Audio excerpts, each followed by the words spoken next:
This is On the Media. I'm Micah Lowinger. And I'm Brooke Gladstone. Last week, when Alabama Senator Katie Britt delivered the Republican response to Biden's State of the Union address from her kitchen table, many found it a trifle intense. I want to make a direct appeal to the parents out there, and in particular, to my fellow moms. Many of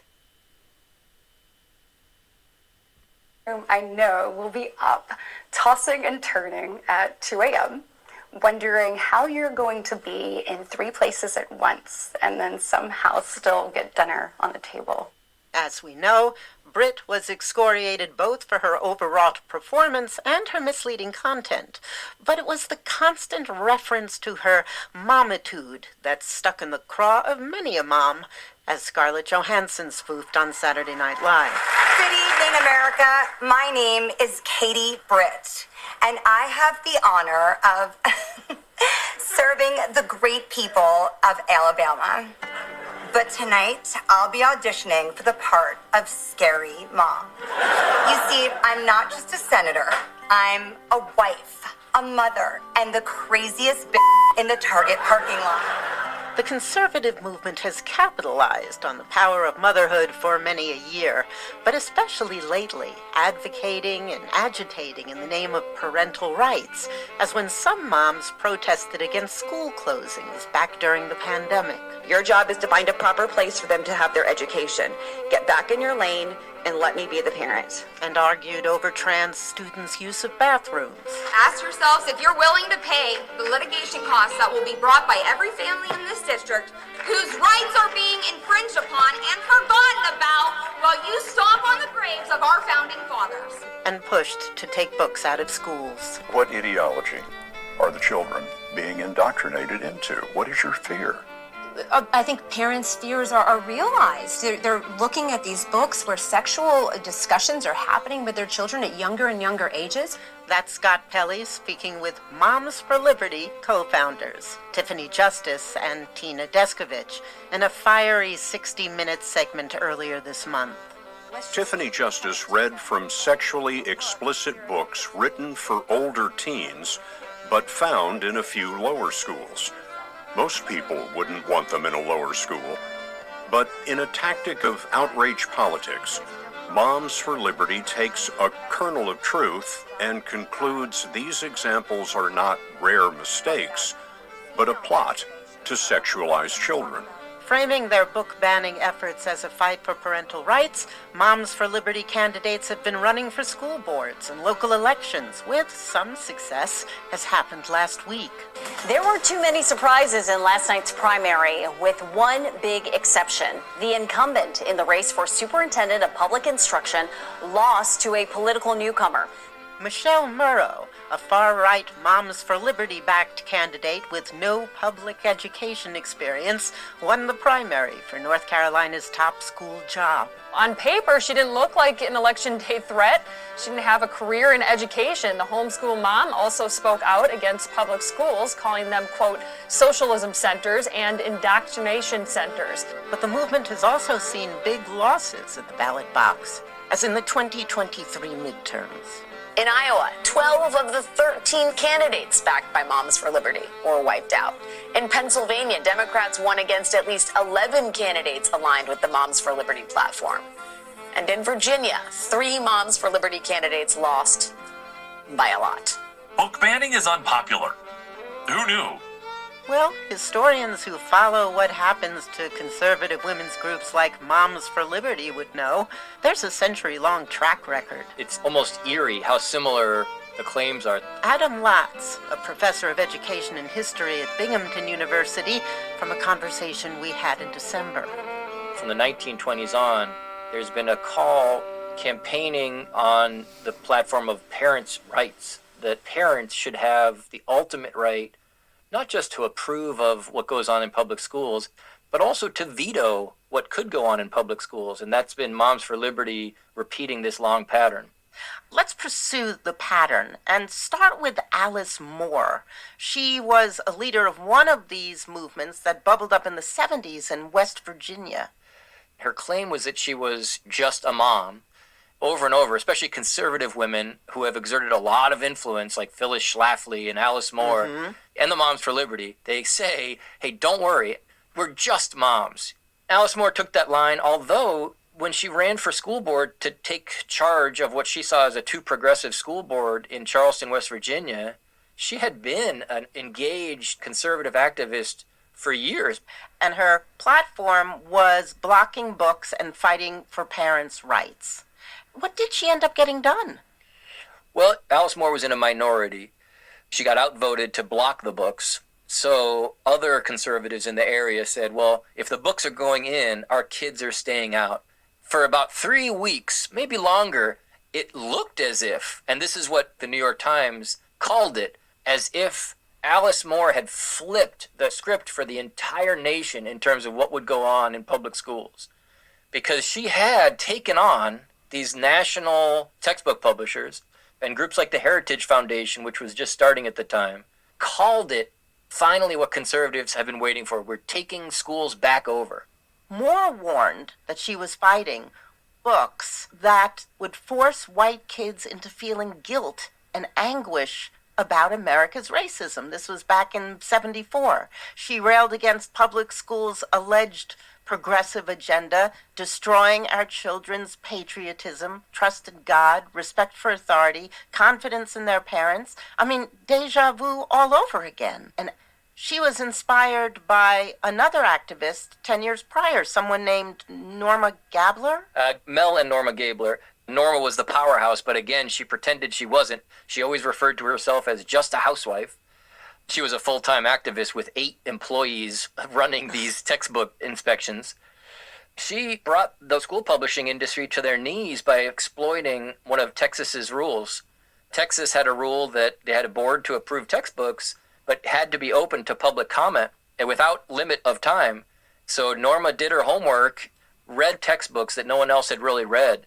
And the textbook publishers sought meetings with Norma Gabler of Longview, Texas, and said, what do we have to do to get your thumbs up on these books? What was she objecting to? She thought the textbooks had an anti-American slant. Why?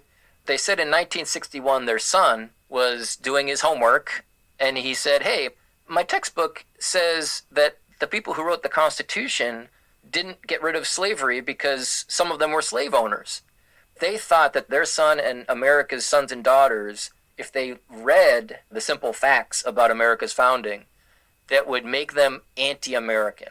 I know from my own past reporting that textbooks that are influenced by activists in Texas can change the books for the entire rest of the country because it's such a big market. It's not quite as true now, but certainly in the early 1960s when Norma Gabler was beginning her campaign, it was absolutely true. Texas and California together would determine what publishers would make available for the entire country because publishing technology was such that it was prohibitively expensive for them to make different books for different regions. Certainly when Norma Gabler was able to sit at one committee meeting in Texas, one person was able to simply put her thumb on this chokehold of the entire American educational system. Okay, so in our backwards trek through the history of these movements, let's go to the 1920s, the Daughters of the American Revolution. They directly, you say, inspired the advocacy of Norma Gabler. Their campaign was to keep America's public schools fundamentally Anglo-Saxon, and didn't they claim back then almost 200,000 members? Yeah, so in the 20s, the national leadership were fervent anti-communist activists, and they took their primary role as education. I was struck by a leader of the group in the 20s, Anne Rogers Minor. She said that we want no teachers who say there are 2 sides to every question. Right. The Daughters of the American Revolution line was that the purpose for public schools was to take every single student of whatever background, put them through a very structured course in what they called patriotic education. You needed to actively teach kids that America was the best country on earth, and it had always been the best country on earth, and its system, capitalism, was the best on earth. They were behind the book bannings between the 20s and the 50s. You wrote that the organization spiraled wildly out of control of its national leaders and led to its ultimate loss of power, and it had something to do with a baby squirrel. It did. The Daughters for American Revolution didn't have a ton of control over local members, and one member from the Mississippi state chapter infamously objected to a children's book that had been used for a while in Mississippi public schools about bunnies and kittens and squirrels. And the squirrel story was what this Daughter of the American Revolution objected to. In the book, the squirrel asks for a nut, and it gets a nut. The Mississippi Daughters of the American Revolution insisted that this book be banned because it was sneakily teaching children to be communists, that welfare was something to rely on instead of your own labor. It just became this laughingstock. Yeah. And Brooke, so for example, I don't know if you've ever read And Tango Makes Three. No. It's a picture book for kids. Two male penguins who have adopted a baby penguin at a zoo. But because it's two male penguins, this is one of the books that groups like Moms for Liberty insist is not safe for children. And I think it's the same kind of thing where it's like, if the kids can't read adorable stories about baby animals, it causes the deflation of the brand of groups like the Daughters of the American Revolution or Moms for Liberty. I just wonder how these groups, initially so successful, lose control. Pulling a fire alarm in a crowded theater, it works. Everyone runs, but it's dangerous. Once people say, well, why did you pull the fire alarm? Alice Moore kept saying, I'm not racist, but I don't like these books with black authors. When she talked about the dangers of black authors, the Ku Klux Klan shows up in West Virginia to support Alice Moore's mission, and she didn't want their support. There were protests in the street, and people were holding signs up, we don't want those N-word books. You say you're not being racist, but the people who are supporting you are certainly racist. It didn't end with signs, though, did it? Oh, no. The dangers of saying that people are after your children can get out of hand really quickly. The school board building got bombed. The school board members got beat up during a meeting. The school superintendent, he moved his family out of town, and he slept in a different place every night. You know, he had received so many death threats. 2 people were shot. 1 person was pushed down a set of stairs. Elementary schools were firebombed. No one was hurt, but still, to firebomb an elementary school, I don't think it's fair for the Alice Moores or the Moms for Liberty to say, hey, we told people not to be violent. If you're calling teachers groomers, telling people that these textbooks are going to hurt children, it's predictable that people are going to react with violence. And you noted that the Klan's local leader, he used the same words as Moore. He promised to return patriotism and Christianity to our schools, and she may have denounced it, but the damage was done. How does all this history help us better understand the trajectory of Moms for Liberty? What's the lesson here? It's difficult for people trying to build their brands or ambitious politicians or even journalists to resist this low-hanging fruit of school politics because it's easy to get people motivated with these kind of scare tactics. And then what happens? You sort of force feed this politics of fear into headlines, and it terrifies people. But after people have enough time to evaluate these charges and to see what goes on in their actual schools that their kids actually attend, the charges are false. They pulled the fire alarm, but there wasn't a fire. And then what happens is you've discredited your organization. Also, it's hard to control the message, and it's hard to duck embarrassment. The rapid growth, you have Moms for Liberty in different chapters doing things that humiliate the rest of the organization, like famously quoting Hitler on their newsletter. What was Hitler saying that they felt the need to share with the rest of us? Something along the lines of, whoever controls the children controls the nation, or something like that. Uh-huh. They were trying to say, hey, we're fighting against ideas like this, against progressive control of our children. Another way in which Moms for Liberty seems to echo the history of other groups is that it attracts bad actors. In the case of Moms for Liberty, they were backed up by ranks of Proud Boys. You know, I see Proud Boys and other right-wing militias showing up at school board meetings and exerting a very menacing presence, standing with sunglasses in the back of the room. When you look at the history of groups like the Ku Klux Klan showing up to support Alice Moore, the Ku Klux Klan showing up to support the Daughters of the American Revolution in the 20s. Over and over again, it's irresponsible to say that people out there, including teachers, are trying to hurt children. And then when violent groups show up to stop the harm, it's not a legitimate position to say, we didn't tell anyone to harm anyone. So are you saying that the steam has gotten out of the public school poses a danger to your child movement? The steam will never go out of the idea that public school is a danger to your child.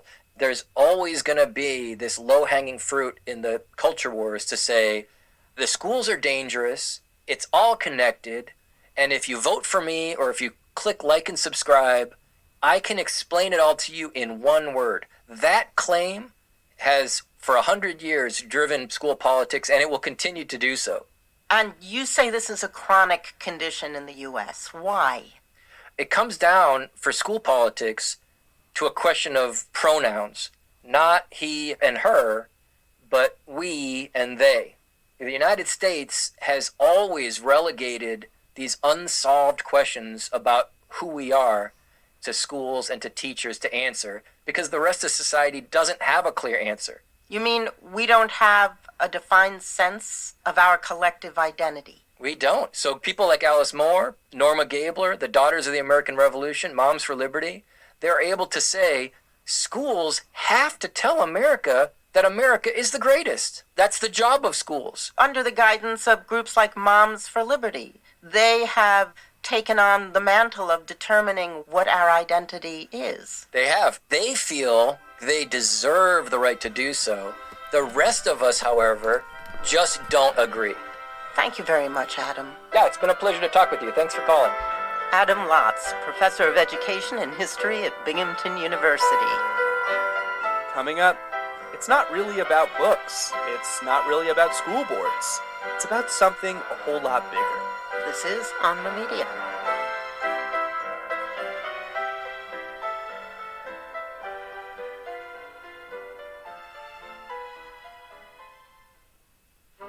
This is On the Media. I'm Micah Lowinger. And I'm Brooke Gladstone. Moms for Liberty is currently on a downswing. For one thing, the losses in school board elections are piling up. For another, one of the founders is embroiled in a sex scandal involving her husband, a local politician. But last winter, when I spoke to Jennifer Berkshire, a lecturer at Yale's Education Studies Department, she said she's wary of writing the group off because these moms have a purpose far bigger than the banner issue they've run on, which, let's face it, is kind of a dud. We know from polls that there is almost no single issue that unites people across party lines in opposition, like book banning.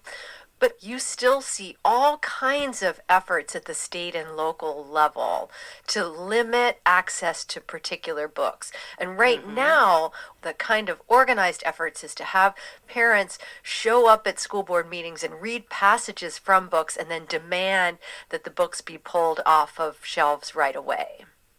Even though Moms for Liberty's preferred candidates lost in November and the press sees a dim future for the group, you think the obits are premature.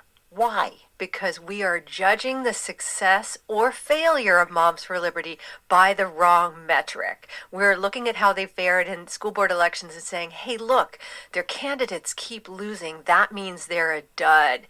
But what my co-author and I argue is that Moms for Liberty is really part of a broader ecosystem that's aimed at sowing distrust in our public schools. And that effort has had enormous success. And I would point you to something like recent Gallup polling.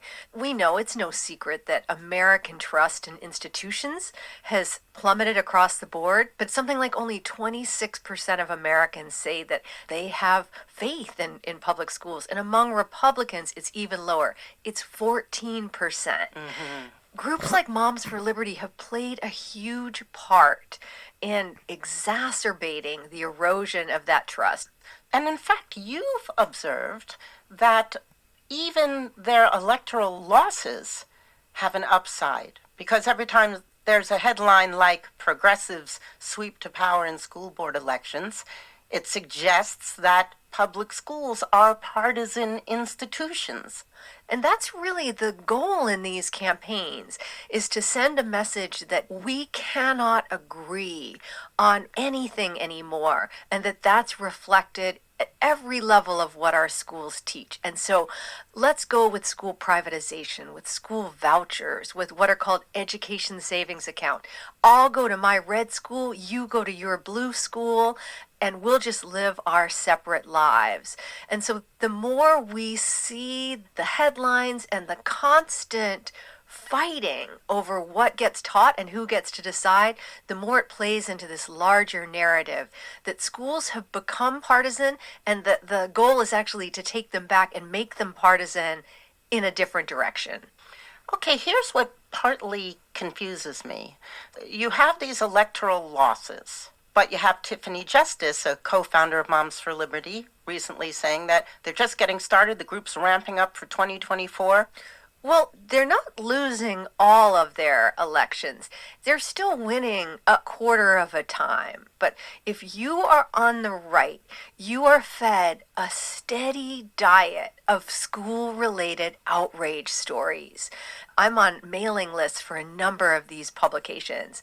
And so all day long, I get alerts. It could be about, oppression Olympics, or some teacher refusing to let parents know about pronouns. Now it's about the Middle East.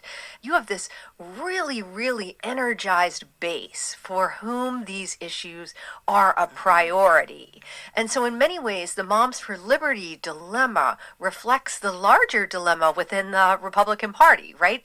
Election cycle after election cycle, the issues that animate the base are not faring well in swing states. In fact, they seem to be animating opposition to the extent that their candidates are losing. But as long as these are the issues that animate the base, the groups are responding to that, right? But in terms of the larger project then, where's the money coming from? Who's behind the wheel? The Heritage Foundation has been an early and very loud backer of Moms for Liberty. And there, I think it's really instructive to see that they are the leader of the Project 2025 that's laying out the agenda for a next Trump administration. You can look at their education platform. It is not about taking back school boards. It's about dismantling public education entirely. A Heritage scholar penned a very influential op-ed last year in which he made the case to really lean into the culture war, that this was the greatest opportunity that proponents of things like school vouchers and education savings accounts have ever had. And so I think it's really important to understand Moms for Liberty as part of that larger ecosystem. In 2021, Christopher Rufo gave a really influential speech at Hillsdale College in Michigan called "Laying Siege to the Institutions." Christopher Rufo is of the Conservative Manhattan Institute and is also credited with popularizing the notion of critical race theory as a pernicious influence in education. That's correct. And he was arguing that basically beginning in the 60s that all of our major institutions, including higher education, corporations like Disney, and K-12 education have been captured by the left, and that the right has to lay siege to them, arguing for what he calls universal school choice. And he makes the case that really the only way we're ever going to get to that policy goal is by sowing universal public school distrust. He absolutely put his finger on what we're seeing right now.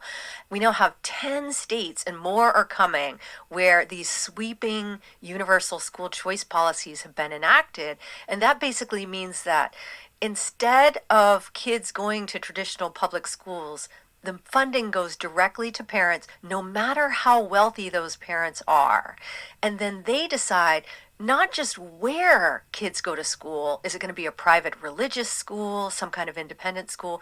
But it's up to them to define what school is, period, right? It can just be purchasing things on Amazon.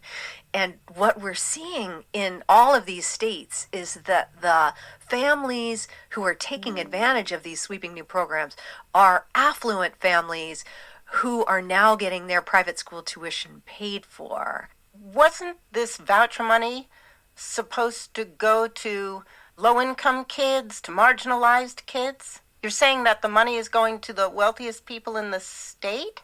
How do you know? What we're seeing in state after state is that in the early phases of these new programs, that the parents who are most likely to take advantage of them are not the parents of low-income and minority kids in the public schools, despite that being the big sales pitch, that instead they are affluent parents whose kids already attended private school. What's the incentive behind tearing down the public school system? Because it's expensive? Well, there are some people who have never liked the idea of public education because it's sort of the most socialist thing that we do in this country. We tax ourselves to pay for it, and everybody gets to access it. That's not a very American thing to do. Then you have conservative religious activists. They see a real opening, thanks to a whole string of Supreme Court cases, to use public dollars to fund religious education. And then, you have people who don't believe in public education for other reasons. Education is the single largest budget item in most states. And if your goal is to cut taxes way back, if your goal is to give a handout to the wealthiest people in your state, spending less on education is going to be an absolute requirement. If you look at states like Iowa and Arkansas, they've ushered in, huge tax cuts for their wealthiest residents. And that means that within the next few years, there will no longer be enough funds available to fund their public schools, even at a time when they have effectively picked up the tab for affluent residents of the state who already send their kids to private schools. So what's going to happen? We're going to see more and more of an effort to shift the burden of paying for education onto the shoulders of the quote-unquote consumers. That's the parents. Think about the way we pay for higher ed. We treat it as a private good, and its users are expected to pay for it themselves. I think that's where we're headed with K-12 education. You mentioned earlier how it's just like socialism to some people, that it's not very American, which suggests that the hostility to public school may have something to do with the ethos behind public education, which is to create an educated electorate and to advance the common collective good. I think that's such a key observation. There's a great book that came out recently. It's called The Big Myth by Naomi Oreskes and Eric Conway, and I know you interviewed them on this show. And one of the arguments that they make is that the original parents' rights crusade in the U.S. was actually in opposition to the effort to ban child labor. The groups really driving that opposition, like the National Association of Manufacturers, these conservative industry groups, what they were opposed to was an effort to sort of muck up what they saw as the natural state of affairs. That would be inequality. This is all happening at the same time that we have new laws on the state books, basically requiring parents to send their kids to public schools. And these industry leaders look around and they think, there are some kids who just are meant to work in factories or they're meant to work in mines. And if you're going to say that everybody has to get an education, you're getting in the way of that natural order. And I think what is so striking today is how much of that kind of thinking you hear coming back to the fore. How do you think journalists can more responsibly report on this story of Moms for Liberty and the larger effort to deep six public education? I think this is a tough topic for journalists for a couple of reasons. One is that education journalism tends to be a world unto itself. The people who live there and report on it have been tasked with covering schools really over the past 20, 30 years in a very particular way. And that is to judge their success and their failure by how they do in terms of raising standardized test scores. Now suddenly we're seeing a fundamental shift, basically a values argument from the right, that we're not going to care so much about standardized tests anymore. We're going to care about things like religion and what parents want. As customers, they can vote with their feet. And so you have education journalists who are suddenly in this brave new world of ideology and politics, and they're really uncomfortable with it. And then you have the reporters who are comfortable in that world of politics and understand the right, but to them, education is a mystery.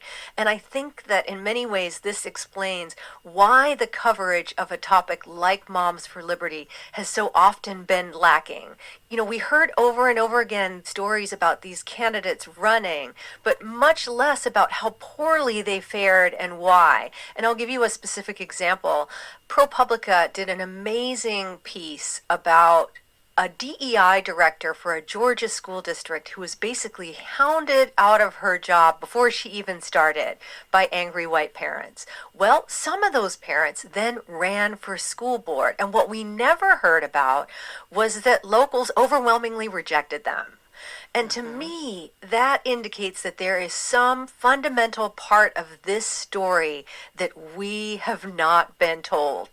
But what about the coverage of the larger goal, the larger project? I understand why it was perhaps for the National Association of Manufacturers. They were going to lose free labor and a system of inequality that made that labor forever abundantly available. But why now? For people who have been opposed to public education, sometimes dating back decades, the fallout from the pandemic and the culture wars have really created an opening to push through policies aimed at dismantling public schools that are actually really unpopular with the public.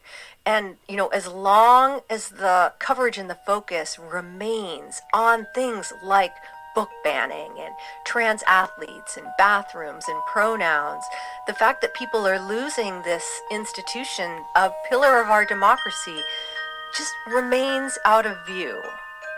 Jennifer, thank you very much. Thank you so much for having me. Jennifer Berkshire is a lecturer at Yale's Education Studies Department and author of the forthcoming book, The Education Wars, A Citizen's Guide and Defense Manual. We spoke in December.